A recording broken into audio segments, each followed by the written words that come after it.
Hello दोस्तों, स्वागत है आपका हमारे यूट्यूब चैनल याहू बाबा पे। ये हमारा लारावल कोर्स से रिलेटेड 52 ट्यूटोरियल है और लारावल के इस वीडियो कोर्स में आप सीखने वाले हैं लारावल का एक नया फीचर जिसका नाम है स्लॉट्स, और उसी के साथ हम कुछ कंपोनेंट्स के एडवांस फीचर्स भी सीखने वाले हैं। देखिए, इससे पिछली वीडियो में हमने एक टॉपिक शुरू किया था जिसका नाम था कंपोनेंट। ये उसी का सेकंड पार्ट है। अगर आपने वो वीडियो नहीं देखी है तो मैं सबसे पहले आपसे यही कहूंगा कि आप पहले वो वीडियो देखिए, तभी आपको ये वीडियो समझ में आएगी। देखिए, इससे पिछली वीडियो में हमने कवर किए थे कंपोनेंट्स, जैसे कि हमने एक एग्जांपल भी किया था जिसमें हमने अलर्ट को कंपोनेंट बनाया था। हम बार बार अलग अलग ब्लेड की फाइल्स में जो कॉम्प्लेक्स कोड लिखते हैं उसको छोटा करने के लिए हमने यहाँ पर उसका एक कंपोनेंट बना दिया था, जिसको हम कुछ इस तरह से यूज कर रहे थे। ये देखिए, हमारे कंपोनेंट का नाम है अलर्ट। तो उससे पहले हमें लिखना होता है x-अलर्ट, और यहाँ पर मैंने एक एट्रीब्यूट लिया मैसेज और इसके अंदर एक मैसेज पास कर दिया। ये मैसेज इस अलर्ट बॉक्स के अंदर यहाँ पे पास हो जाएगा, और इसका जो प्रॉपर कंपोनेंट का कोड था HTML का वो कुछ इस तरह से था। ये देखिए, इसमें पूरी बूटस्ट्रैप की क्लासेस आ रही हैं, और यहाँ पर जो भी हम एट्रीब्यूट ले रहे हैं मैसेज, उसका हमने यहाँ पर वेरिएबल भी बनाया था जिसके अंदर हम ये मैसेज पास कर रहे हैं। अब आते हैं इस वीडियो के ट्यूटोरियल पे। देखिए, पिछली वीडियो में हमने जब मैसेज के अंदर यहाँ से एक मैसेज लिखा था और वो हमारे को यहाँ पे प्रिंट होके दिख रहा था। अब हम यहाँ पर मैसेज में कुछ HTML वगैरह भी डालना चाहते हैं, मतलब कि कुछ एक्स्ट्रा HTML का कोड डालना चाहते हैं। तो उसके लिए हमें ये एट्रीब्यूट यूज नहीं करते हैं। उसके लिए हम यहाँ पे यूज करते हैं स्लॉट्स को। मैं एक एग्जांपल से आपको समझाता हूँ। देखिए, मान लीजिए यही जो हमने अभी अलर्ट देखा है उसके अंदर हमारे पास कुछ HTML आ रही है, मतलब कि हेडिंग्स आ रही हैं, एक लाइन आ रही है और मैसेज भी शो हो रहा है कुछ, जैसे कि आप यहाँ पे देख सकते हैं कि हेडिंग है, इसके नीचे एक लाइन भी आ रही है जो हमारे पास HTML में टैग होता है HR टैग, और नीचे हमारा मैसेज भी शो हो रहा है पैराग्राफ टैग में। अब ये इतनी सारी जो HTML आ रही है ये हम कैसे पास करेंगे अपने कंपोनेंट में? तो उसी के लिए हमारे पास यहाँ पे फीचर आता है जिसको हम कहते हैं स्लॉट। तो स्लॉट जो है बेसिकली पार्ट है कंपोनेंट का। इसको बनाते कैसे हैं, आइए उसके स्टेप्स देखते हैं। देखिए, जो हमारा सबसे पहला स्टेप है जो हमने अपनी पिछली वीडियो में भी देखा था, हम आर्टिसन की कमांड चलाकर कंपोनेंट क्रिएट करेंगे। हमारी आर्टिसन की कमांड रहेगी PHP आर्टिसन मेक कंपोनेंट, और उसके बाद हमारे कंपोनेंट का नाम। हमारे केस में अभी अलर्ट है, आप जिस भी नेम का कंपोनेंट बनाना चाहते हैं वो बना सकते हैं। इसके बाद जो हमारी alert.blade.php फाइल बनेगी जिसके अंदर हम अपना सारा HTML का कोड डालने वाले हैं जिसको हम बार बार रीयूज करना चाहते हैं, तो वो कोड कुछ इस तरह से रहेगा। ये देखिए, बिल्कुल ये वैसे ही कोड है जैसे हम अपनी पिछली वीडियो में भी देख चुके हैं। यहाँ पर बूटस्ट्रैप की क्लासेस आ रही हैं, और यहाँ पर क्या होगा, यहाँ पर हम एट्रीब्यूट का नाम नहीं पास करेंगे, यहाँ पर सीधा ही लिख देंगे $slot। आपको यही नाम यूज करना है, स्लॉट। इसका मतलब है यहाँ पर डायनेमिक HTML आने वाली है जो भी यूजर पास करेगा। उसके बाद ये आ गया बटन, जो हमारे को क्रॉस का बटन दिख रहा है, और ये हमारा जो कंपोनेंट है रेडी हो चुका है। अब इस कंपोनेंट को जब भी यूज करना है तो उसका तरीका कुछ अलग से रहेगा जैसे हमने पिछली वीडियो में देखा था। उसके लिए हम यहाँ पे क्या करेंगे, हमारे कंपोनेंट का नाम है जैसे अलर्ट, तो उसको हम HTML की फॉर्म में लिखेंगे कुछ इस तरह से। ये देखिए, जैसे हम HTML के टैग को शुरू करते हैं और उसका एंड करते हैं, बिल्कुल इसी तरह से लिखेंगे। तो मैंने लिखा x-अलर्ट और यहाँ पर इस टैग को क्लोज भी कर दिया। अब इस टैग के अंदर हम जितनी भी HTML पास करना चाहते हैं या सिंपल मैसेज पास करना चाहते हैं वो कर सकते हैं कुछ इस तरह से। देखिए, जैसे मैंने यहाँ पर हेडिंग 4 टैग लिया, उसके अंदर हेडिंग पास कर दी। यहाँ पर HR टैग लिया जो लाइन का काम कर रहा है यहाँ पे, और उसके बाद यहाँ पर एक पैराग्राफ टैग लिया जिसके अंदर अपना मैसेज प्लेस कर देंगे। तो आपने देखा कि हमने कितनी सारी HTML यहाँ पे पास कर दी। अब ये सारी HTML कहाँ से पास हो जाएगी, ये पास हो जाएगी स्लॉट नाम के वेरिएबल के अंदर। तो इस तरह से हम अपने स्लॉट को यूज करते हैं। अगर हमने सिंपल एक मैसेज शो नहीं करना है, उसकी जगह पे बहुत सारे HTML के टैग्स पास करने हैं या फिर उनके एट्रीब्यूट्स यूज करने हैं, ये सभी हम अपनी प्रैक्टिकल देखने वाले हैं। तो ये शुरू करते हैं प्रैक्टिकल और देखते हैं कि स्लॉट्स को कैसे यूज करते हैं, और इसके अलावा मैं आपको कहीं कंपोनेंट्स के एडवांस फीचर्स भी दिखाने वाला हूं। तो ये शुरू करते हैं प्रैक्टिकल। तो यहाँ पर देखिए, मैंने अपना वेब एडिटर ओपन कर लिया जिसका नाम है VS कोड, और यहाँ पर मैंने अपना वही प्रोजेक्ट ओपन कर लिया जिसको हम अपनी पिछली वीडियो में क्रिएट किया था जिसका नाम था कंपोनेंट्स। अब वहां पर हमने एक अलर्ट नाम का एक कंपोनेंट क्रिएट किया था, उसी का मैं कोड आपको दिखाता हूं। ये देखिए, ये हमारे अलर्ट का कंपोनेंट है जिसको हम अपनी पिछली वीडियो में क्रिएट कर चुके हैं, और इसको मैंने यूज किया था अपनी welcome.blade.php में। ये देखिए, यहां पर मैंने आपको 3 अलग अलग तरीकों से इस अलर्ट कंपोनेंट को यूज करके दिखाया है, और इसी के लिए हमने यहां पर एक क्लास भी बना रखी है जिसका नाम है alert.php।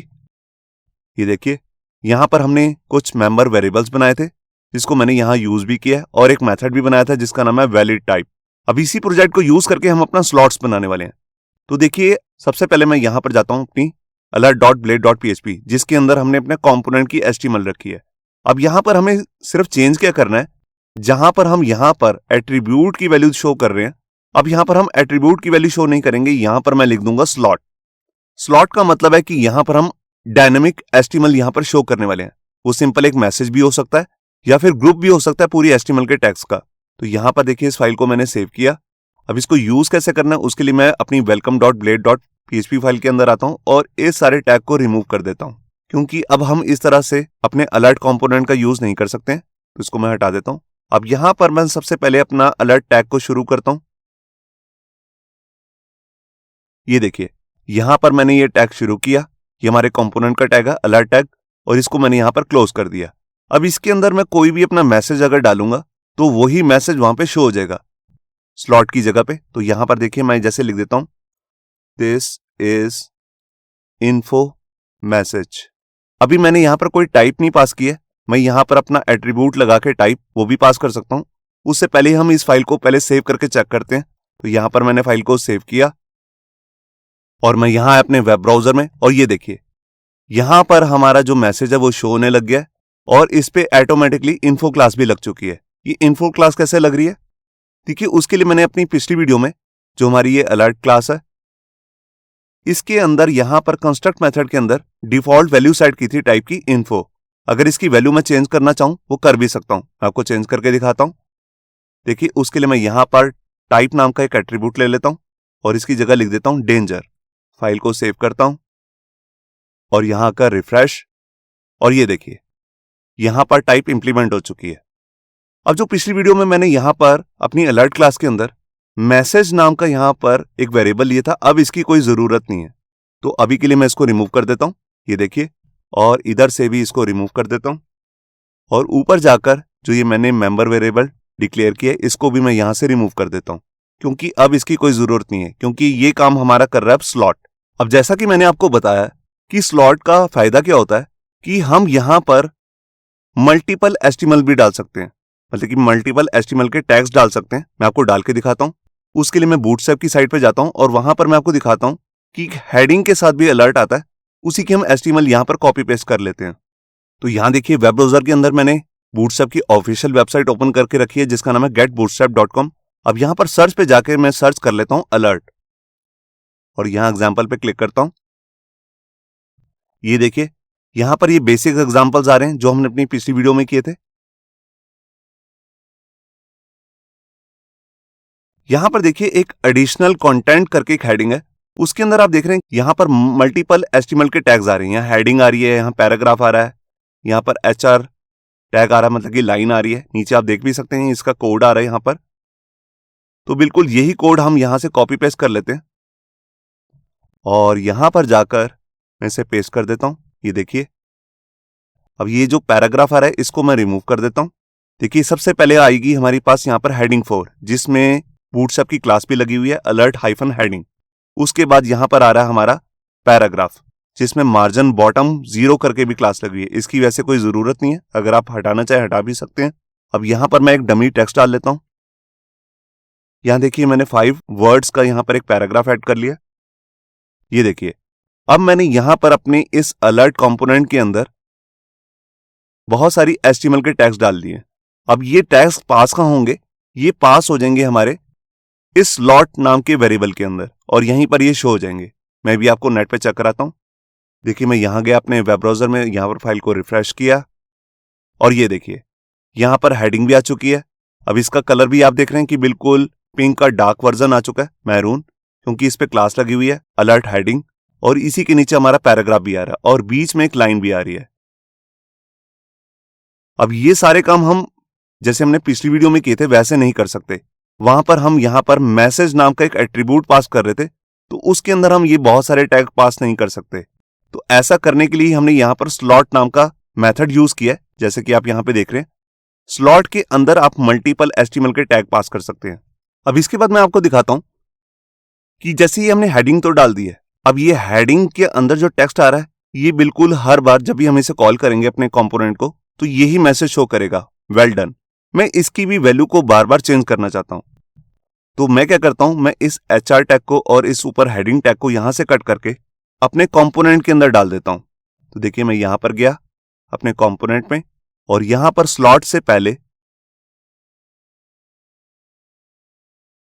मैंने अपनी हेडिंग भी डाल दी है और अपना HR टैग भी डाल लिया है। अब यहाँ पर स्लॉट की जगह पे आ जाएगा हमारा मैसेज। अब इसके बाद जैसे मैंने आपको बताया कि हमने ये H4 के अंदर जो टेक्स्ट आ रहा है इसको भी चेंज करना है, तो इसके लिए मैं यहाँ पर एक वेरिएबल बना लेता हूं जिसका नाम मैं रखने वाला हूं टाइटल। अब इसकी वैल्यू डायनेमिकली हमें तब भेजनी पड़ेगी जब हम इसका टैग बनाएंगे, मतलब कि इस कंपोनेंट का जब भी हम टैग को कॉल करेंगे तभी हमें इसकी वैल्यू भेजनी पड़ेगी। वो कैसे भेजनी है मैं भी आपको दिखाता हूं। उसके लिए हमारे को दोबारा से यहीं जाना अपनी वेलकम वाली फाइल में। अब यहां पर मेरे को उसका मैसेज सेंड करना है जो मैं H4 टैग के अंदर यहां पर सेट करना चाहता हूं। तो उसके लिए हमारे पास यहां पे अलग से एक टैग आता है जिसको हम कहते हैं x-slot। ये देखिए x-slot को मैंने यहां से स्टार्ट किया और यहां पर क्लोज कर दिया। अब इसी के अंदर मैं अपना मैसेज पास कर देता हूं। मैंने जस्ट अभी यहां पर एक डमी टेक्स्ट डाल दिया, हेडिंग गोज हियर। अब ये सेट कैसे होगा? देखिए वहां पर तो मैंने एक वेरिएबल लिया टाइटल, उसके अंदर ये मुझे वैल्यू सेट करनी है। तो यहां पर मैंने टाइटल कैसे पास करूंगा? देखिए जैसे मैंने ये x-slot लिया है, इसका मुझे एक नेम भी पास करना पड़ेगा कि मुझे इस x-slot की वैल्यू कहां पर पास करनी है। तो उसके लिए मैं यहां पर लिखता हूं नेम और नेम के अंदर पास कर देता हूं टाइटल कि मुझे टाइटल नाम के वेरिएबल के अंदर इसकी वैल्यू सेट करनी है। तो यहां पर मैंने फाइल को सेव किया और मैं यहां पर आया, फाइल को रिफ्रेश, और ये देखिए हेडिंग गोज हियर, यहां पर हेडिंग आ चुकी है। अब जैसे मैंने x-slot बनाया, इसमें नेम पास किया है, इसका एक शॉर्ट फॉर्म भी आता है, उसमें आपको ये नेम नाम का एट्रीब्यूट भी लिखने की जरूरत नहीं होती है। उसके लिए मैं क्या करूंगा, यहां पर x-slot के बाद लगाऊंगा कॉलन और कॉलन के बाद अपने स्लॉट का नेम पास कर दूंगा जिसका नेम है टाइटल। ये देखिए बिल्कुल इसी तरह से आप मल्टीपल x-slot भी बना सकते हैं। जैसे मैंने एक बनाया टाइटल, आप एक फूटर भी बना सकते हैं, कुछ और बनाना चाहें वो भी बना सकते हैं। मैं फाइल को दोबारा से सेव करता हूं और यहां का रिफ्रेश, और ये देखिए अभी भी सब कुछ प्रॉपर चल रहा है। अब इसके बाद मैं आपको बताता हूं कि अगर यूजर जो है, मतलब कि जो भी कोडर है, अगर वो ये x-slot पास ही नहीं करता तब क्या होगा? बेसिकली तब आ जाएगी यहां पर एक एरर। मान लीजिए उसने यहां पर x अलर्ट नाम का ये कंपोनेंट तो यूज किया मगर उसके अंदर ये स्लॉट पास नहीं किया। मैं देखिए इसको यहां से कट कर लेता हूं और फाइल को सेव करता हूं और यहां रिफ्रेश करता हूं पेज को, और ये देखिए यहां पर एक एरर आ चुकी है। ये कह रहा है अनडिफाइंड वेरिएबल टाइटल, क्योंकि जो हमने ये अलर्ट नाम का कंपोनेंट बनाया है इसके अंदर यहां पर रिक्वायरमेंट है टाइटल नाम के वेरिएबल की। अभी इसकी वैल्यू तो उसे मिली नहीं है, तभी ये इसका एरर दे रहा है हमारे को अनडिफाइंड वेरिएबल टाइटल का। तो इस तरह के एरर को हम कैसे रिजॉल्व करेंगे? ठीक है, उसके लिए मैं यहां पे जाता हूं। अब यहां पर मैं कंडीशन लगाऊंगा, अगर टाइटल की वैल्यू आई है तभी ये H4 दिखाए वरना मत दिखाए। तो उसके लिए मैं यहां पे क्या करता हूं, यहां पर ब्लेड टेम्पलेट का एक मेथड यूज करूंगा जिसका नाम है इस सेट। ये देखिए अब इस सेट के अंदर हम किसकी वैल्यू चेक करने वाले हैं, उसका नाम है यहां पर टाइटल। तो मैं टाइटल की वैल्यू यहां से कॉपी करके यहां पेस्ट कर देता हूं। अब ये जो मैंने कोड नीचे लिखा हुआ है इसको मैं यहां से कट करके यहां पे पेस्ट कर देता हूं। अब इसका मतलब क्या है, जब भी हमारे टाइटल की वैल्यू सेट होगी तभी ये H4 टैग दिखेगा और HR टैग आएगा। अगर वैल्यू सेट नहीं है तब ये वैल्यूज भी नहीं दिखेंगी और ना ही कोई एरर आएगा। तो ये मैंने फाइल को सेव किया। अब देखिए अभी भी यहां पर कोई x-slot टाइटल पास नहीं किया मैंने। तो मैं ब्राउजर में आता हूं, फाइल को रिफ्रेश करता हूं और ये देखिए अब कोई एरर भी नहीं है और ना हेडिंग आ रही है, सिर्फ मैसेज शो हो रहा है। और अगर मैं यहां पर मैसेज डिस्प्ले कर देता हूं और फाइल को रिफ्रेश करता हूं तब यहां पर मैसेज भी आ जाएगा, मतलब कि हेडिंग भी हमारी यहां पर शो हो जाएगी। बिल्कुल इसी तरह से अगर यूजर ये मैसेज ही नहीं डालता तब हमारा अलर्ट बॉक्स एम्प्टी आ जाएगा। तो मैं चाहता हूं कि वहां पर कोई एक डमी टेक्स्ट आ जाए, मतलब कि एक डिफॉल्ट टेक्स्ट। अगर यूजर ने कोई भी मैसेज नहीं दिया तब वहां पर वो डिफॉल्ट टेक्स्ट दिखने लग जाए। तो उसके लिए मैं क्या करूंगा, अपनी alert.blade फाइल के अंदर जाता हूं।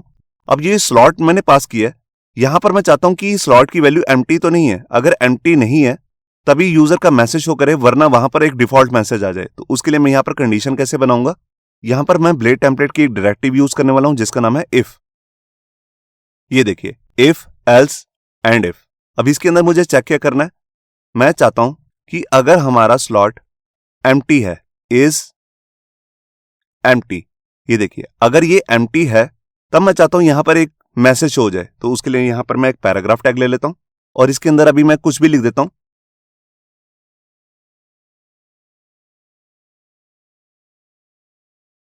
ये देखिए this is default contact if the slot is empty. आप इसकी जगह कोई प्रॉपर मैसेज भी शो कर सकते हैं, ये जस्ट मैं आपको टेस्टिंग के लिए दिखा रहा हूं। और मान लीजिए अगर यूजर ने वहां पर कोई वैल्यू सेट की है तब उसकी वैल्यू शो हो जाएगी। ये देखिए, तो यहां पर मैंने फाइल को सेव किया। अब मैं यहां पर आता हूं। अब देखिए यहां से ये मैं टेक्स्ट हटा लेता हूं। अब कोई एरर भी नहीं आएगा और ना ही हमारा अलर्ट बॉक्स एम्प्टी दिखेगा। मैं यहां पर आया, फाइल को रिफ्रेश, और ये देखिए यहां पर एक डिफॉल्ट टेक्स्ट आ चुका है, दिस इज डिफॉल्ट कंटेंट। और अगर मैं यहां पर जाके दोबारा से अपना मैसेज डाल देता हूं और फाइल को सेव करता हूं और रिफ्रेश करता हूं, और ये देखिए अब यूजर ने जो सा मैसेज यहां पे डिस्प्ले करना है अलर्ट बॉक्स में, वही मैसेज यहां पे शो हो रहा है। अब इसके बाद मैं आपको दिखाता हूं कि अगर मुझे इसी मैसेज बॉक्स के अंदर कोई लिंक भी पास करना है और हर बार लिंक का टेक्स्ट चेंज करना है, या फिर उसके अंदर जो यूआरएल आ रहा है उसको भी मुझे चेंज करना है, जैसा कि हम अलर्ट बॉक्स के अंदर देखते हैं। यहां देखिए यहां पर एक लिंक का अलर्ट बॉक्स होता है। देखिए यहां पर मैसेज तो शो हो ही रहा है, उसके साथ यहां पर एक लिंक भी आ रहा है जिसका कोड भी आप नीचे देख सकते हैं। यहां पर एक एंकर टैग है जिसपे क्लास लगी हुई है अलर्ट लिंक। तो इस तरह का अगर आपको लिंक पास करना है तो हम कैसे करेंगे? तो देखिए अभी मैं इसको एज इट इज कॉपी कर लेता हूं, और बेशक यहां पर टाइटल के अंदर या फिर नीचे अपने मैसेज के अंदर कहीं पर भी मैं इसे शो करना चाहता हूं। देखिए मैंने इसको यहां पर पेस्ट कर लिया। इसको बेसिकली नेक्स्ट लाइन में कर लेता हूं। ये देखिए अब पैराग्राफ के अंदर ये हमारा टेक्स्ट भी आ रहा है और उसी के बाद ये एंकर टैग भी आ रहा है जिसके अंदर बूटस्ट्रैप की क्लास भी लगी हुई है अलर्ट लिंक। अभी मैं इसको सेव करके आपको चेक कराता हूं। देखिए मैं यहां पर आया, फाइल को रिफ्रेश, और ये देखिए यहां पर ये हमारा लिंक भी पास हो गया।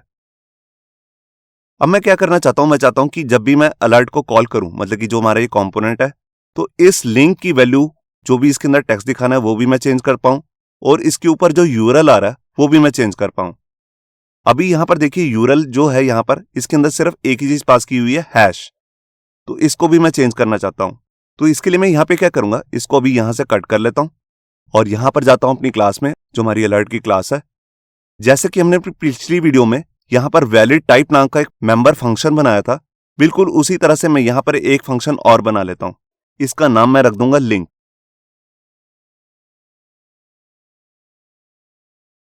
अब इस लिंक के अंदर यूजर दो चीजें सेंड करेगा, एक तो जो उसने एंकर टैग के अंदर टेक्स्ट दिखाना है, और एक उसका यूआरएल, मतलब कि जब भी एंकर टैग पे क्लिक हो तो कौन से टारगेट पे उसे लिंक करना है।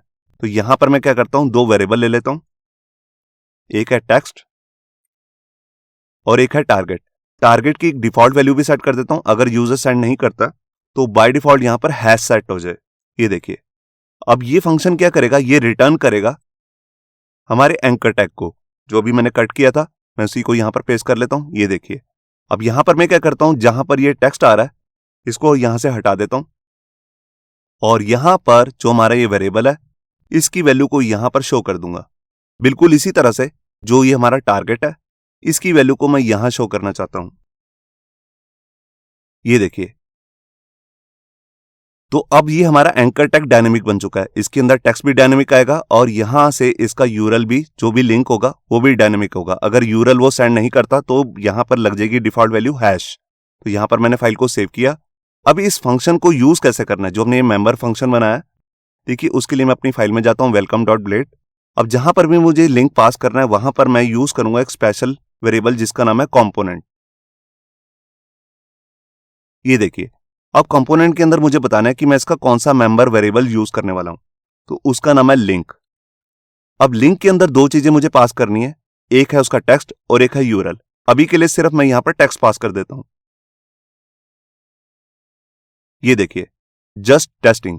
अब ये मेरा लिंक जो है यहां पर डायनेमिक बन चुका है। मैंने इसके अंदर टेक्स्ट पास कर दिया, यूआरएल पास नहीं किया तो उसमें हैश लग जाएगा। तो मैंने यहां पर फाइल को सेव किया, मैं यहां पर आया, फाइल को रिफ्रेश, और ये देखिए यहां पर हमारा एंकर टैग तो आ चुका है मगर ये प्रॉपर एचटीएमएल दिखाने लग गया।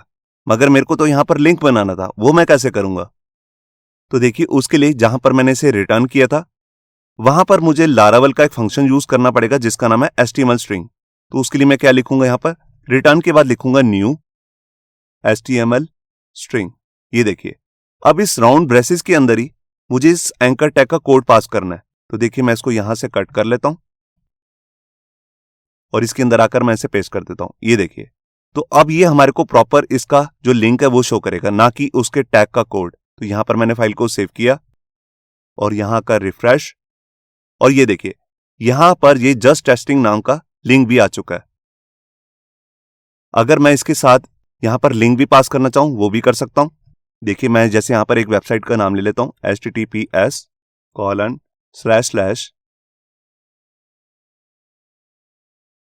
ये देखिए यहां पर हमने अपनी वेबसाइट का यूआरएल पास कर दिया yahoobaba.net। मैंने यहां पर फाइल को सेव किया, मैं यहां पर आया, फाइल को रिफ्रेश। अब देखिए मैं इस पर क्लिक करता हूं और यहां देखिए हमारी वेबसाइट ओपन हो चुकी है, मतलब कि ये डायनेमिक लिंक जो है वो काम कर रहा है। मैं दोबारा से बैक करता हूं और ये देखिए अब इस लिंक को जरूरी नहीं है आपकी नीचे मैसेज में शो करेंगे, आप इसको ऊपर हेडिंग में भी पास कर सकते हैं। ये देखिए मैं यहां से इसे कट कर लेता हूं और यहां पर हेडिंग टेक्स्ट के बाद मतलब कि एक्स स्लॉट के अंदर ही मैं इसे पास कर देता हूं। यहां पर मैंने फाइल को सेव किया और यहां पर रिफ्रेश, और ये देखिए यहां पर भी ये लिंक आ चुका है। अब इसके बाद मैं आपको दिखाता हूं कि जैसे हमने ये स्लॉट बनाकर इसमें ये हेडिंग पास की है, जहां पर मैंने एक कंपोनेंट यूज किया है लारावेल का अपना x-स्लॉट, उसके अंदर अगर मुझे एक्स्ट्रा क्लास पास करनी है तो वो मैं कैसे करूंगा। देखिए मैं मान लीजिए यहां पर गया अपने एक्स स्लॉट में और यहां पर लिख देता हूं क्लास, और यहां पर बूटस्ट्रैप की क्लास लगा देता हूं फॉन्ट हाइफन बोल्ड। तो यहां पर मैंने इसको पास तो कर दिया मगर ये लगेगी नहीं। मैं एक बार आपको यहां पर शो भी कर देता हूं। देखिए यहां पर मैं राइट क्लिक करता हूं, इंस्पेक्ट करता हूं और यहां देखिए H4 टैग के अंदर यहां पर फॉन्ट बोल्ड नाम की कोई भी क्लास नहीं लगी है। तो अगर ये क्लास मुझे पास करनी है मतलब कि कोई भी क्लास, तो मैं कैसे करूंगा। उसके लिए मैं अपने alert.blade फाइल के अंदर आता हूं जहां हमने कंपोनेंट रेडी किया है। अब जहां पर ये मैं ऐसे क्लास यूज कर रहा था, अब ऐसे नहीं करूंगा, इसको मैं अपनी पिछली वीडियो की तरह करूंगा जैसे हमने ऊपर किया था। यहां पर जैसे हमने यहां पर मर्ज यूज कर रहे थे, मगर अभी हमें मर्ज नहीं यूज करना, सिर्फ अलर्ट क्लास ही यूज करना है। तो मैं इसी को कॉपी कर लेता हूं अंदर वाले कोड को और यहां पर आता हूं और इसके अंदर इसे पास कर देता हूं और इसके अंदर एक डिफॉल्ट क्लास लगा देता हूं जो हम पहले से चाहते हैं, जिसका नाम है अलर्ट हेडिंग। तो मैं इसको यहां से कट किया और इस क्लास को मैं यहां से रिमूव कर देता हूं। ये बिल्कुल वैसे ही जैसे हमने पिछली वीडियो में देखा था। और ये देखिए अब यहां पर हमने एक डिफॉल्ट क्लास तो लगा दी है, अब यूजर कोई इस पे एक्स्ट्रा क्लास लगाएगा तो वो इसमें मर्ज हो जाएगी। तो यहां पर मैंने फाइल को सेव किया और यहां पर जो हमने एक्स्ट्रा क्लास लगा रखी है उसका नाम है फॉन्ट बोल्ड। अब मैं इसे ब्राउजर में चेक कराता हूं। मैं यहां गया, फाइल को रिफ्रेश। अब यहां पर देखिए यहां पर अभी भी वो क्लास नहीं लगी है, लगता है हमने कुछ चीज मिस कर दी है। मैं एक बार आपको एडिटर में जाके दिखाता हूं।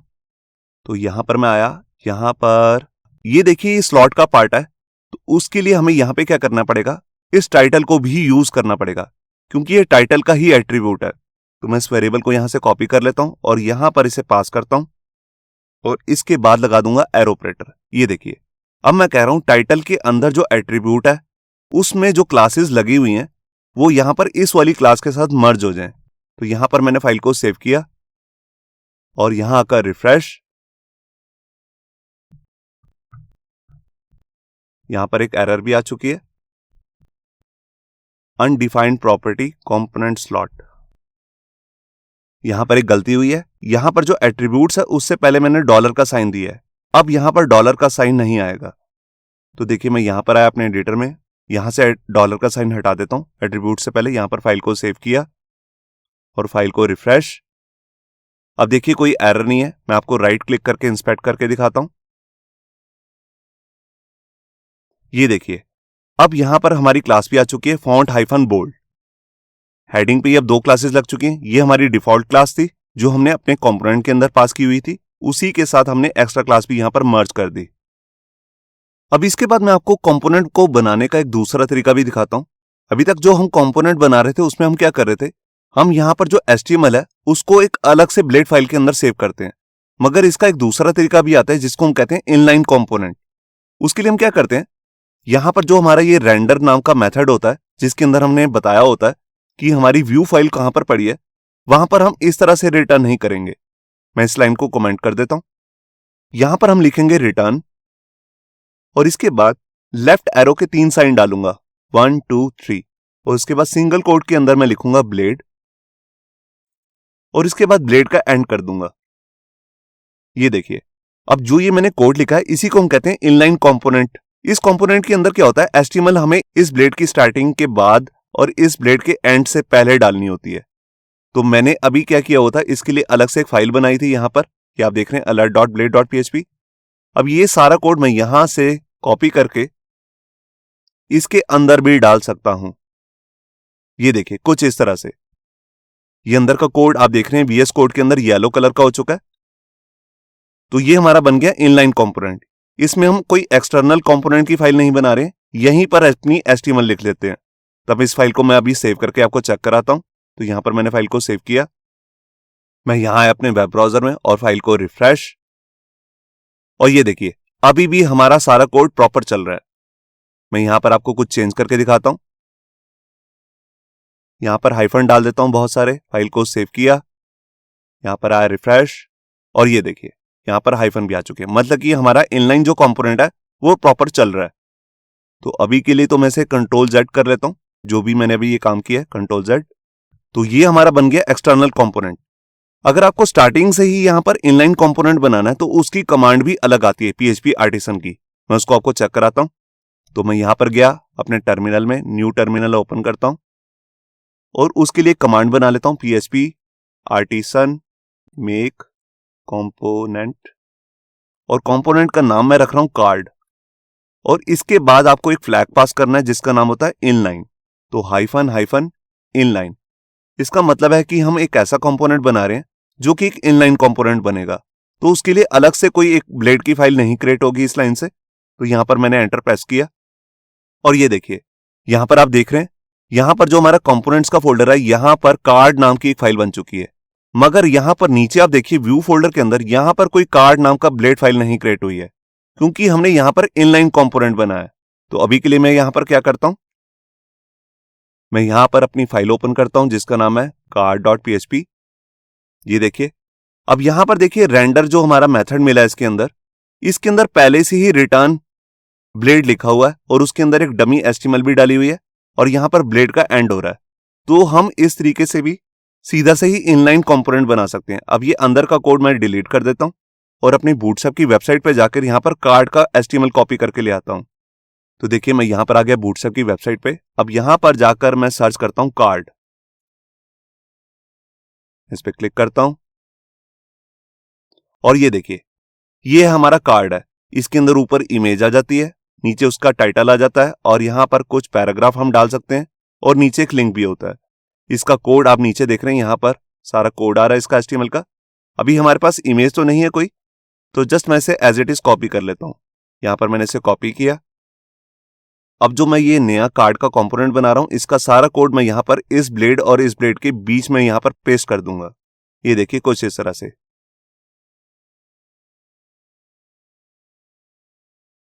यहां पर मैंने फाइल को सेव किया। अब ये हमारा कंपोनेंट रेडी हो चुका है।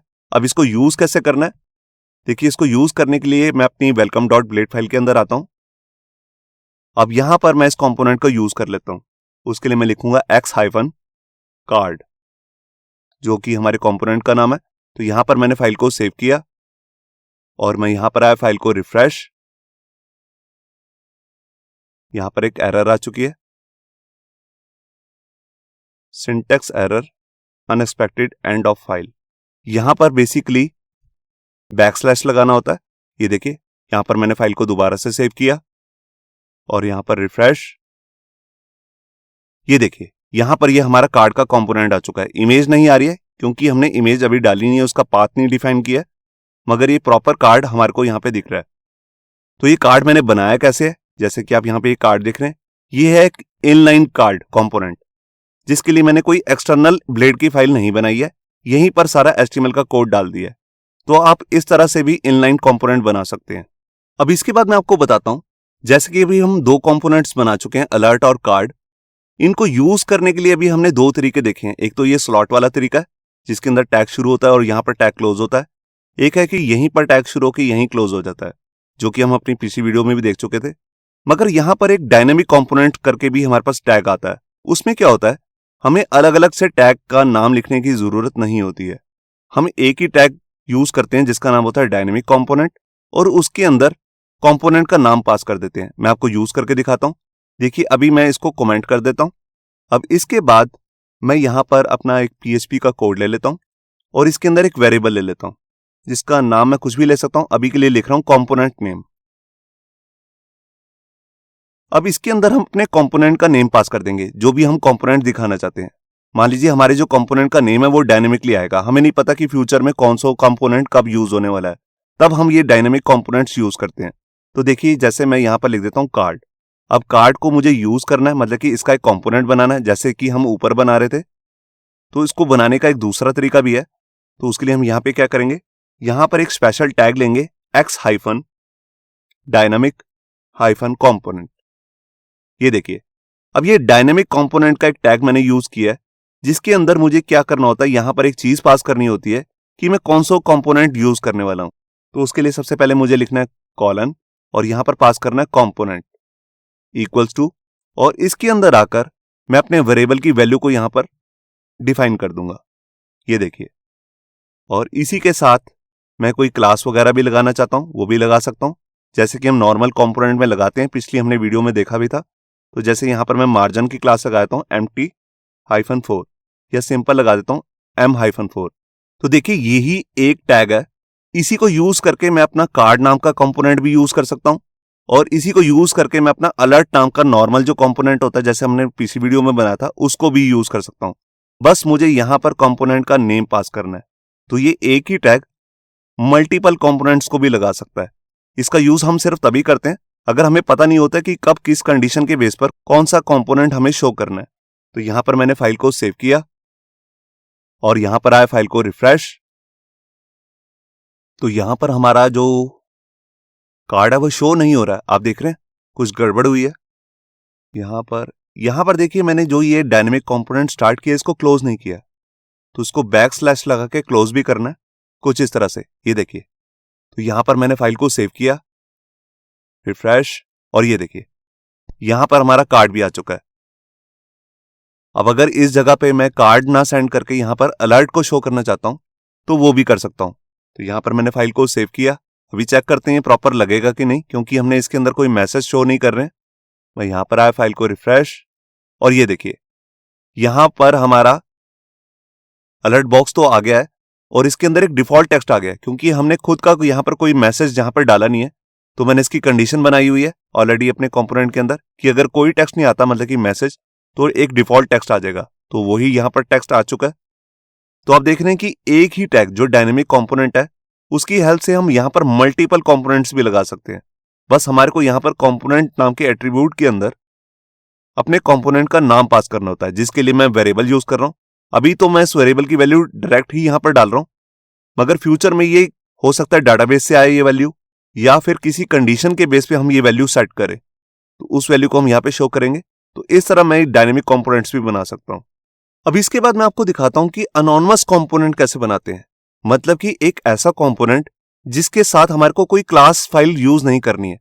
जैसे कि अभी हम अलर्ट नाम का कंपोनेंट बनाया था, तो उसके अंदर हमारे को ये क्लास की एक फाइल बनी थी, जिसके अंदर देखिए ये क्लास बनी हुई थी अलर्ट नाम की, जिसके अंदर हमारे को मेथड भी मिले थे, कंस्ट्रक्ट मेथड और इसके साथ रेंडर मेथड। तो ये पूरी क्लास ही हमारे को नहीं बनानी है, सिर्फ एक ब्लेड की फाइल के अंदर ही हम इसका कोड रखना चाहते हैं। तो उसी को हम कहते हैं अनोनिमस कंपोनेंट। तो देखिए इसके लिए मैं क्या करूंगा, इसके लिए मुझे अपनी कोई भी कमांड नहीं चलानी है, सीधा से ही जाके खुद की फाइल बना लेनी है ब्लेड की। तो कैसे बनाएंगे, देखिए कंपोनेंट्स फोल्डर के ऊपर मैं राइट क्लिक करूंगा और यहां पर एक नई फाइल क्रिएट कर लेता हूं। इस फाइल का नाम मैं रखने वाला हूं form.blade.php। ये देखिए ये फाइल क्रिएट हो चुकी है। अब इसके साथ मैंने कोई क्लास नहीं बनाई है, तो इसको हम यूज कैसे करेंगे। तो देखिए यहां पर मैं क्या करता हूं, एक अपना कंपोनेंट क्रिएट कर लेता हूं फॉर्म के लिए। ये एक्शन अभी के लिए हटा देता हूं और इस फॉर्म के अंदर आकर मैं अपना स्लॉट मेथड यूज कर लूंगा। ये देखिए अब जब भी मुझे इस कंपोनेंट को यूज करना है तो मैं कैसे करूंगा। मान लीजिए मेरी एक फाइल है जैसे welcome.blade.php, इसी के अंदर आकर मैं यहां पर अपना फॉर्म क्रिएट कर लेता हूं। तो उसके लिए सबसे पहले मेरे कंपोनेंट का नाम क्या रहेगा, वो है फॉर्म। तो उसके लिए मैं लिखूंगा x-form। ये देखिए अब यहां पर मैंने अपना ये कंपोनेंट यूज कर लिया, जैसे कि मैंने ऊपर अलर्ट में भी बनाया था अपना स्लॉट कंपोनेंट। ये हमारा एक स्लॉट कंपोनेंट बन चुका है। अब इसी के अंदर मैं जो भी अपनी HTML पास करना चाहता हूं वो कर सकता हूं। तो देखिए जैसे मैं एक इनपुट टैग ले लेता हूं, इसकी टाइप है टेक्स्ट और इसमें एक नेम भी ले लेता हूं, और नेम क्या रहेगा, वो भी नेम ही रहेगा, मतलब कि यूजर का एक जैसे एक नेम है। और उसके बाद एक बटन ले लेता हूं जिसके अंदर लिखा हुआ सेव, और इसकी टाइप जो रहेगी वो रहेगी सबमिट। ये देखिए, तो यहां पर मैंने फाइल को सेव किया। अब देखिए यहां पर मैंने कोई क्लास नहीं यूज किया है, अब ये सीधा कंपोनेंट ही यूज हो जाएगा और इसके अंदर स्लॉट की जगह पे ये चीज हम पास कर देंगे। तो मान लीजिए हमारी जैसे कोई वेबसाइट है जिसमें बहुत सारे फॉर्म्स बनने हैं, तो वहां पर हम इस तरह का कंपोनेंट यूज कर सकते हैं।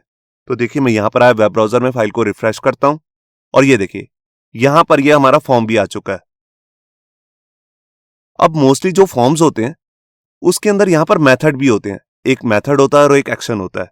जैसे ये एक्शन है, एक्शन के अंदर हम उस फाइल का पाथ देते हैं जहां पर ये एक्शन परफॉर्म करना है फॉर्म का, और उसके अलावा यहां पर एक मेथड भी होता है जिसमें वैल्यू आती है गेट या पोस्ट। और लारावल के केस में जब हम फॉर्म से डाटा को अपडेट करने वाले होते हैं तब हम यहां पर लिखते हैं पोस्ट और अंदर एक मेथड यूज करते हैं जिसकी वैल्यू हम देते हैं पुट। ये हम अपनी पीसी वीडियोस में देख चुके हैं, मगर अब इनकी वैल्यू जो है मैं डायनेमिक लेना चाहता हूं। हो सकता है कि किसी मेथड के अंदर हम यहां पर गेट पास करना चाहें और किसी मेथड के अंदर हम यहां पर पोस्ट पास करना चाहें, और जो भी एक्शन की फाइल का पाथ है पूरा, ये भी मैं यूजर से ही लेना चाहता हूं।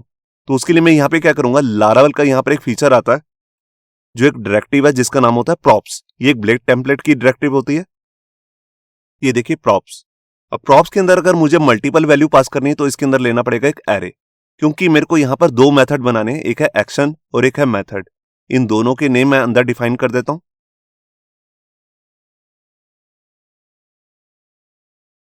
ये देखिए, अब देखिए मैंने इस मेथड की एक डिफॉल्ट वैल्यू भी सेट कर दी है पोस्ट, वो यहां पर आकर लग जाएगी अगर यूजर सेंड नहीं करेगा। अगर यूजर सेंड करेगा गेट वगैरह कुछ और, तब वो भी यहां पर आकर लग जाएगी। इसी तरह एक्शन की डायनेमिक वैल्यू को उठाने के लिए मैंने यहां पर एक्शन नाम का भी प्रॉप्स लिया है। अब ये पूरा जो मेथड होता है इसको आपको सिर्फ तभी यूज करना है अगर आपने अपनी क्लास की फाइल अलग से नहीं बनाई है। जैसा कि हम अलर्ट के केस में देख चुके हैं, वहां पर तो क्या होता था, वहां पर हम एक मेंबर वेरिएबल बना लेते थे, जैसे टाइप बना लिया था डिसमिसेबल, या टाइप्स नाम का एक भी मेंबर वेरिएबल बना लिया था। अब ये मेंबर वेरिएबल बनाने के लिए हमारे पास कोई फाइल तो है नहीं है फॉर्म के केस में, तभी हमारे को यहां पर ये प्रॉप्स नाम का एक मेथड यूज करना है जिसका मतलब होता है प्रॉपर्टीज। ये डायनेमिक प्रॉपर्टीज है एक्शन और मेथड, जिसकी वैल्यू जो है यूजर सेंड करेगा। अब इसकी यूजर जो भी वैल्यू सेंड करेगा उसको यहां पर लगाना भी है, तो उसके लिए मैं यहां पे क्या करता हूं, यहां पर ये एक्शन नाम की प्रॉपर्टी को यूज करूंगा। तो एक्शन नाम की प्रॉपर्टी के लिए मैं यहां पर लगाऊंगा डॉलर का साइन और यहां पर उसका नेम। ये आपको नेम एग्जैक्टली वही लेना है जो आपने यहां पर लिया हुआ है। बिल्कुल इसी तरह से मेथड के केस के लिए मैं यहां पर लिख देता हूं डॉलर मेथड। अब ये दोनों वैल्यूज जो है डायनेमिक आएंगी, तो इसको यूज कैसे करना है मैं भी आपको दिखाता हूं। मैं जाता हूं अपनी वेलकम ब्लेड फाइल में। अब यहां पर मैं क्या करता हूं, यहां पर मैं ले लेता हूं एक्शन, क्योंकि इसी नाम का मैंने प्रॉप्स बनाया। अब मान लीजिए मेरी कोई फाइल है, मैंने अभी कोई एक्स्ट्रा फाइल तो नहीं बनाई हुई, मगर हो सकता है फ्यूचर में कोई फाइल हो जहां पर इस फॉर्म के डाटा को मुझे सेव करना है, या यहां पर मैं कंट्रोलर का भी यहां पर राउट का नाम पास कर सकता हूं। मगर अभी के लिए मैं कुछ डमी यहां पर लिख देता हूं, जैसे सम पेज। तो यहां पर मैंने फाइल को सेव किया, मैं यहां पर आया, फाइल को रिफ्रेश। अब मैं यहां पर आपको इंस्पेक्ट करके दिखाता हूं।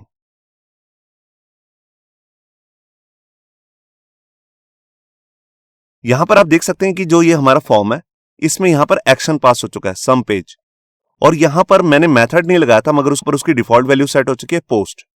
अब आपको एक चीज पता होगी, जब भी हम लारावल के अंदर फॉर्म बनाते हैं तो फॉर्म का जो सबमिट बटन होता है ये रन नहीं होता, क्योंकि उसको चाहिए होता है CSRF नाम का टोकन, तो वो भी हमें पास करना पड़ेगा। तो उसके लिए मैं अपनी फॉर्म ब्लेड फाइल के अंदर जाता हूं और यहां पर टोकन पास कर देता हूं एंड CSRF। ये देखिए, अब यहां पर ऐसा भी हो सकता है कि यूजर जो ये फॉर्म है, जो ये फॉर्म नाम का कंपोनेंट है, इसको अपने अपडेट मेथड के लिए यूज कर रहा हो, तो उसके लिए हमारे को यहां पर मेथड भी यूज करना पड़ता है कुछ इस तरह से, जिसके अंदर हम यहां पर पास कर देते हैं पुट। तो हम चाहते हैं कि यूजर खुद से ही सेंड करे कि ये फॉर्म वो किसके लिए बना रहा है, पोस्ट के लिए बना रहा है, गेट के लिए बना रहा है, या फिर पुट के लिए बना रहा है। क्योंकि अगर पुट के लिए बना रहा होगा तभी ये मेथड यूज करना है, वरना इस मेथड को हम यूज नहीं करते हैं, जैसा कि हम अपनी पीसी वीडियोस में देख भी चुके हैं। तो उसके लिए सबसे पहले मैं क्या करता हूं, मैं यहां पर जो भी मेथड यूजर से ले रहा हूं, मैं चाहता हूं कि पहले हम उसे चेक करें क्या वो गेट है या फिर पोस्ट। तो देखिए यहां पर मैं क्या करता हूं, उसको चेक करता हूं। ये देखिए क्या मेथड की वैल्यू गेट है? अगर वो गेट है तब मैंने यहां पर ट्रिनरी ऑपरेटर का यूज कर रहा हूं और उसकी वैल्यू साइन कर दूंगा मेथड की गेट। अगर वो गेट नहीं है तब मैं चाहता हूं कि मेथड की वैल्यूज यहां पर सेट हो जाए पोस्ट, तो उसके लिए मैंने यहां पर कॉलन लगाया एल्स के लिए और यहां पर यूज कर दिया पोस्ट। ये देखिए, अगर यूजर वहां से पुट भेजेगा तो वो यहां पर चेक करेगा गेट है कि नहीं, तो गेट नहीं है तब भी वहां पर पोस्ट लग जाएगा, अगर पोस्ट भेजिए तब भी पोस्ट लग जाएगा। क्योंकि आपको मालूम होगा कि जब भी हम यहां पर डाटा को अपडेट करते हैं तो यहां पर ऊपर वाले मेथड के अंदर वैल्यू सेट करते हैं पोस्ट और नीचे जाकर सेट करते हैं पुट। तो ऊपर पोस्ट सेट हो जाएगा और नीचे अब हमारे को यहां पर भी डायनेमिकली वैल्यू सेट करनी है। और ये वैल्यू कब सेट करनी है? जब यूजर ने वहां पर ना गेट सेट किया ना पोस्ट। तो उसके लिए मैं यहां पर क्या करता हूं, देखिए यहां पर मैं ब्लेड टेम्पलेट की एक डायरेक्टिव यूज करने वाला हूं अनलेस, और अनलेस के अंदर चेक करूंगा क्या मेथड की वैल्यू गेट और पोस्ट तो नहीं है। अगर नहीं है तभी इसके अंदर आए, तो उसके लिए मैं लिखता हूं इन एरे और एरे के अंदर पास कर देता हूं कि मुझे किसकी वैल्यू चेक करनी है। जो भी यूजर ने मेथड की वैल्यू सेंड की है उसको चेक करे किस एरे के अंदर। ये एरे मुझे आगे बनाना है, इसके अंदर मैं सिर्फ दो ही वैल्यू डालूंगा, गेट और पोस्ट। ये देखिए, अब यूजर जो भी वैल्यू सेट करेगा हम चेक करेंगे क्या वो गेट और पोस्ट तो नहीं है। अगर ये दोनों ही नहीं है तब इस कंडीशन के अंदर आएगा और यहां पर जाकर मुझे मेथड को इंक्लूड कर देना है। जो भी यूजर ने मेथड भेजा है उसकी वैल्यू आएगी डॉलर मेथड के अंदर। ये केस मैं आपको एग्जांपल से समझा देता हूं। ये कब चलेगा?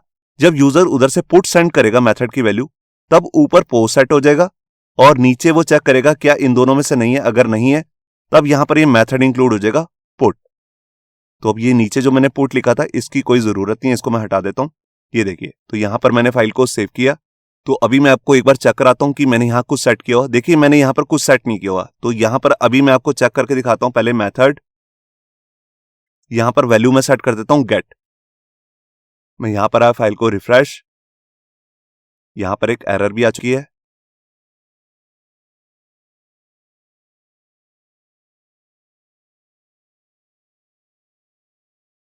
एक सिंटेक्स एरर है।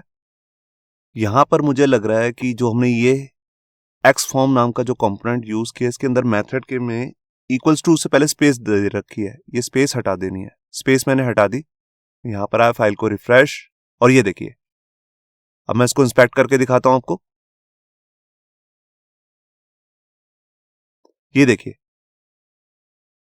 आप देख रहे हैं यहां पर हमारा मेथड आ रहा है गेट और यहां पर CSRF टोकन भी पास हो चुका है। अब अगर मैं इसकी वैल्यू को पुट कर दूं, देखिए मैं यहां पर इसकी वैल्यू कर देता हूं पुट। तब मैंने कंडीशन लगा रखी है अगर पुट मेथड यहां पे पास होता है तब यहां पर एक मेथड और इंक्लूड हो जाएगा। मैं यहां पर आपको रिफ्रेश करके दिखाता हूं। ये देखिए, अब यहां पर देखिए मैंने पुट पास किया था, यहां पर आ गया पोस्ट। क्योंकि वहां पर ऊपर सिर्फ दो ही वैल्यू लग सकती हैं, जैसे कि हम अपने लारावल की पिछली वीडियोस में भी देख चुके हैं। एलोकेंट की वीडियोस में पुट का यूज हम करते हैं अपडेट के लिए, तो मगर हमें ऊपर फॉर्म टैग के अंदर पास करना होता है पोस्ट। और यहां पर देखिए, यहां पर एक हिडन फील्ड आ चुकी है जिसके अंदर वैल्यू पास हो रही है पुट। तो ये लारावल का अपना तरीका है। और अगर मैं यहां पर कोई भी मेथड पास नहीं करता तब वहां पर लग जाएगा अपने आप पोस्ट। देखिए मैं यहां पर आया, फाइल को रिफ्रेश और ये देखिए यहां पर लग गया पोस्ट। तो हमारा ये एक फॉर्म का कंपोनेंट ऐसा बन चुका है जिसको हम पूरे क्रूड सिस्टम में यूज कर सकते हैं, ऐड में, अपडेट में, डिलीट में। और उसके लिए हमारे को दोबारा से फॉर्म टैग यूज करने की जरूरत नहीं है और ना ही उसके अंदर CSRF टोकन भी पास करना है और ना ही उसके अंदर मेथड नाम का डायरेक्टिव को यूज करना है। तो अभी के लिए मैं इसके अंदर पुट ही पास कर देता हूं और ये देखिए ये हमारा कंपोनेंट रेडी हो चुका है। और अगर मैं चाहता हूं कि यूजर इस फॉर्म में अपना कोई आईडी या क्लास पास करना चाहे तो वो उसे कर सके, तो उसके लिए मुझे यहां पे क्या करना पड़ेगा, यहां पर लास्ट में कहीं सेंटर में जाकर एट्रीब्यूट्स नाम का वेरिएबल यूज करना पड़ेगा, जैसा कि हमने पिछली वीडियो में देखा था। ये देखिए, अब यहां पर मैंने एट्रीब्यूट्स ले लिया। अब जब मैं इसका कंपोनेंट को यूज कर रहा हूं किसी ब्लेड फाइल के अंदर, वहां पर मैं इसमें क्लास वगैरह भी पास कर सकता हूं। तो जैसे मैं एक आईडी ले लेता हूं, मैंने यहां पर आईडी पास कर दिया फर्स्ट फॉर्म और इसी के साथ क्लास भी पास कर देता हूं माय फॉर्म। ये मैंने जस्ट आपको समझाने के लिए डमी क्लासेस और आईडी लिए। तो यहां पर मैंने फाइल को सेव किया। बस मैं आपको ये बताना चाहता हूं कि अगर हमें सीधा से पास करेंगे तो ये नहीं लगेंगे, इसके लिए हमारे कंपोनेंट के अंदर एट्रीब्यूट्स नाम का जो ये वेरिएबल मैंने पास किया इसको लगाना जरूरी है। तो मैं यहां पर आया, फाइल को रिफ्रेश, और ये देखिए अब हमारे जो फॉर्म आईडी है उसके अंदर यहां पर आईडी भी आ चुका है और क्लास भी आ चुकी है। तो इस वीडियो में आपने देखा कि कैसे हम स्लॉट्स को यूज करते हैं, कैसे मैंने आपको दो अलग अलग तरीकों से कंपोनेंट्स को बनाना सिखाया, जिसके अंदर हमने इनलाइन कंपोनेंट भी बनाया था कार्ट नाम से, और एक ऐसा कंपोनेंट भी बनाया जिसके अंदर हमने कोई क्लास फाइल नहीं बनाई है। ये फॉर्म का कंपोनेंट है, इसके लिए मैंने कोई अलग से क्लास फाइल नहीं बनाई है, यहीं पर इसकी प्रॉपर्टीज डिफाइन कर दी है। तो ये भी बहुत आसान तरीका है, इसको भी हम यूज कर सकते हैं। इससे नेक्स्ट वीडियो में हम समझेंगे कि इन कंपोनेंट्स को यूज करके हम प्रॉपर एक लेआउट कैसे बना सकते हैं अपनी वेबसाइट का। तो उस वीडियो को भी देखना मत भूलिए। होप सो आपको ये हमारा वीडियो ट्यूटोरियल अच्छा लगा होगा। अगर अच्छा लगा है तो वीडियो को प्लीज़ लाइक करना मत भूलिए। अगर आप ऐसे ही रेगुलर अपडेट्स चाहते हैं तो हमारे चैनल याहू बाबा को सब्सक्राइब करना मत भूलिए। Thank you.